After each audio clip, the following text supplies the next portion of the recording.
sonde. Paré. Lève rame partout. Mat de l'aviron devant. Île Madame, gauche, tour de Foura. Les pelles dans l'eau.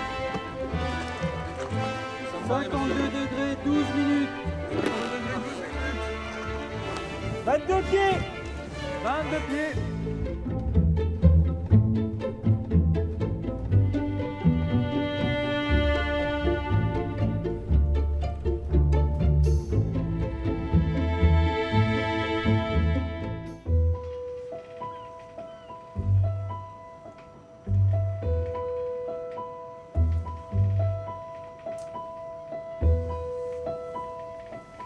Monsieur Salmon, le vent est frais aujourd'hui. Oui, monsieur. Nous allons aller prendre des sondes du côté de l'île d'Aix ou au nord de l'île Madame. Vous prendrez soin de vérifier la petite montre. Elle a une marche importante. Bien, monsieur.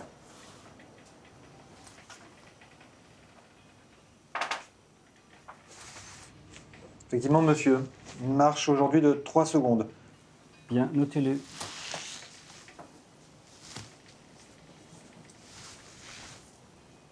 Nous prendrons comme repère principal la tour de Foura.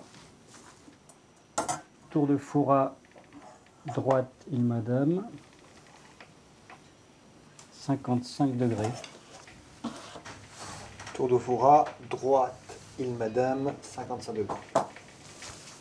Vérifiez également le cercle hydrographique, surtout la propreté des miroirs, qui la dernière fois laissait à désirer.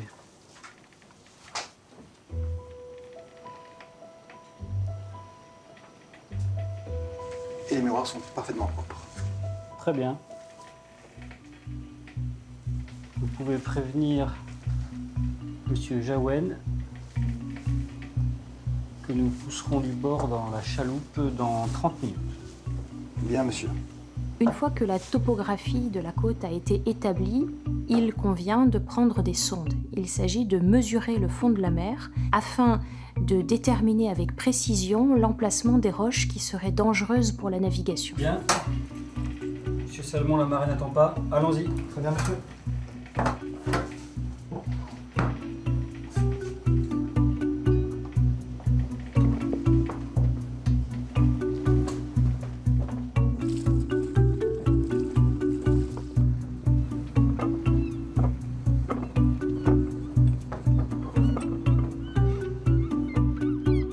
Avant la séance de sonde sur la chaloupe, on a déterminé avec un graphomètre la position de points remarquables que l'hydrographe visera depuis la chaloupe.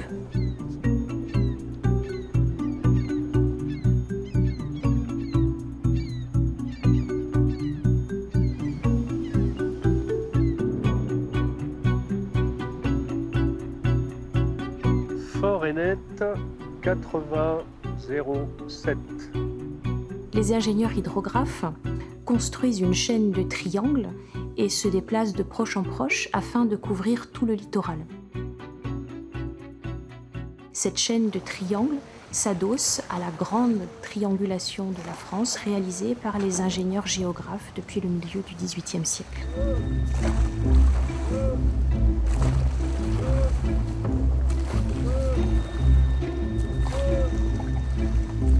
Monsieur Jaouen, nous arrivons sur l'alignement. Bien.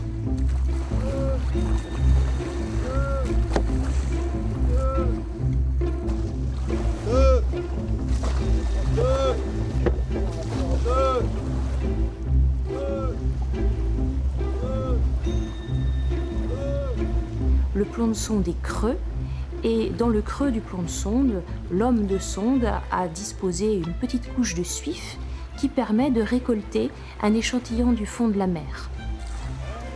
Paré pour la sonde. Paré. Lève rame partout. Mat de l'aviron devant.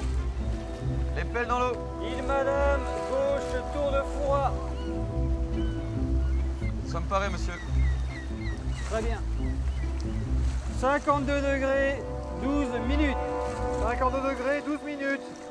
Tour de Foura, gauche, île Hennet. 83 degrés, 15 minutes. 22 pieds. Quelle heure était-il, monsieur Salmon? 2h32, monsieur. Bien. Cet échantillon est ensuite ramené sur le bateau. L'information sur la nature du fond est consignée précieusement et sera inscrite ensuite sur la carte. Monsieur Jaouet, nous allons prendre la prochaine sonde. Poursuivez sur l'alignement.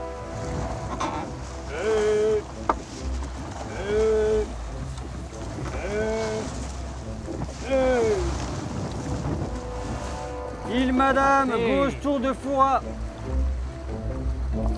Préparé, monsieur. Très bien. 53 degrés, 16 minutes. 53 degrés, 16 minutes. Au moment où l'homme de sonde jette son plomb, l'ingénieur hydrographe mesure avec son cercle les angles formés par 3 points sur la côte, bien visibles du large. Le secrétaire note avec soin les valeurs obtenues.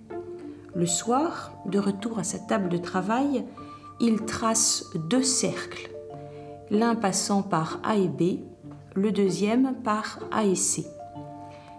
À l'intersection des 2 cercles se trouve le point qu'il reporte ensuite précisément sur la carte qu'il a dressée.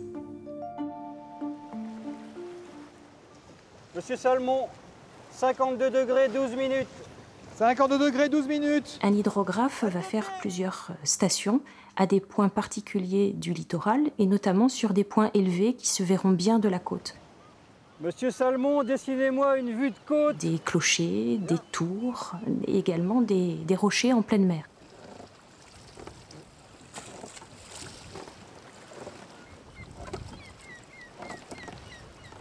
« 83 degrés, 12 minutes. 83 degrés, 12 minutes.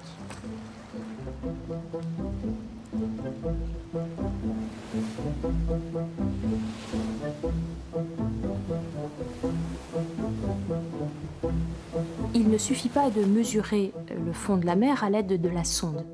Il faut ensuite calculer la différence qu'il y aura entre la valeur qu'on obtient et le niveau de la mer en fonction de la marée. L'hydrographe va donc recruter, au gré des besoins, sur la côte, et des gens de la région qui vont mesurer avec une précision importante, tous les quarts d'heure, le niveau de la mer.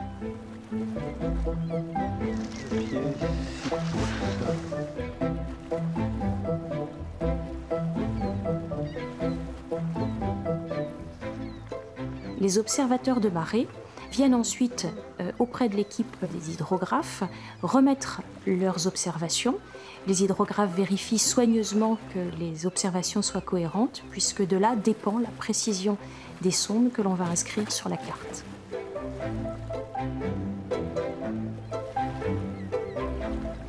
L'ingénieur hydrographe procède à des calculs qui vont lui permettre d'établir le niveau de l'eau aux plus basses marées.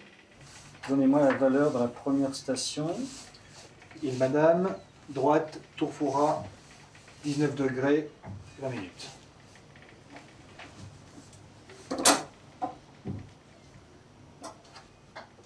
Très bien. Qu'aviez-vous comme valeur de sonde? 22 pieds. Et la nature du fond? Nature du fond, sable vaseux.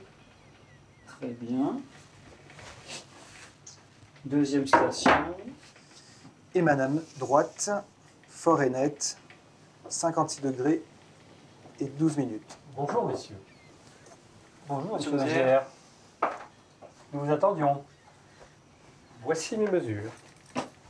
Êtes-vous satisfait de votre semaine de mesure? Le vent m'a gêné. J'ai eu du clapot pendant plusieurs journées. Ah, c'est fâcheux. Très bien. Donc, clapot de 1 à 2 pieds. Je reporte sur le carnet. Notez dans votre carnet. Le 25 septembre, nous continuons à reporter une mesure. Île Madame, gauche, Piémont. Très bien. Très bien. Bien. Demain, Nous irons continuer à prendre des sondes au nord de l'île d'Aix. Nous devrions être à l'abri dans cette zone. La technique hydrographique est mise au point par Bothand-Beaupré à la fin du XVIIIe siècle. Elle s'affine ensuite progressivement au cours du XIXe siècle et permet d'effectuer des mesures très précises, très rapidement. C'est une véritable révolution. Bothand-Beaupré est un hydrographe très respecté qui a prouvé la qualité de sa méthode. Il obtient donc la confiance du ministre de la Marine qui lui donne la mission encore incroyable à cette époque, d'aller établir la cartographie complète des côtes de France. La compilation de ces cartes qui couvrent l'ensemble du littoral français est appelée le pilote français. Bothand-Beaupré comprend qu'il faut des spécialistes pour l'hydrographie et obtient du ministre en 1814 la constitution du corps des ingénieurs hydrographes. Au cours du temps, on construit, on invente de nouveaux appareils qui servent à mesurer les angles, mais le principe reste le même. Il s'agit de construire des triangles. Cette technique se perfectionne, devient de plus en plus précise, mais depuis la deuxième partie du XXe siècle, les hydrographes peuvent également compter sur les méthodes de la radionavigation ainsi que sur le positionnement par satellite.